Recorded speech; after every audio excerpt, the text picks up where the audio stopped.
Čas, keď lomí sa za svetlom a viditeľnosť nie je žiadna. Svietia len hviezdy a ty si tam tak krásna.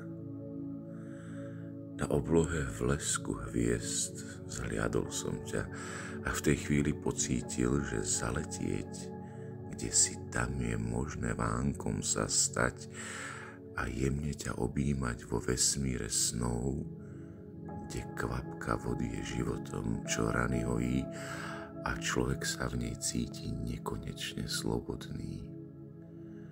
S úctou a obdivom pre túžbu chodím a v trpezlivosti sa modlím, slovami myšlienkach sa dotýkam a perami ako mím, len s obrysami lásku ti vyznávam. Tak nežne a zľahúčka, veď si odraze lesku tak krehúčka, spomienke si zjavená istotou a viditeľná danou prítomnosťou. Ako rytier pri tebe dýcham a bránim ťa telom, oslený tvojim hlasom, vytváram okolie, kde princezná len ty s krásnym srdcom a čírim pohľadom dáva život a nádej, ktorá človeka presvedčí, že životom môže kráčať a cítiť sa v bezpečí.